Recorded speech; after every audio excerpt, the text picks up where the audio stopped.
Senin için dağlar deler yol açarım yar. Senin için denizleri kuruturum yar. Senin için gök kubbeyi yerlere çalarım yar.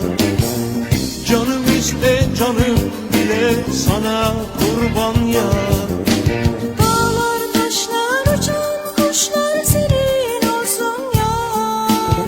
Deniz derya gökler hep yerinde dursun yar. Gönlüm senden bir şey ister nasıl desem yar. Allah beni kulla beni al koynuna yar. Saçlarına yıldızlardan taç yapayım yar.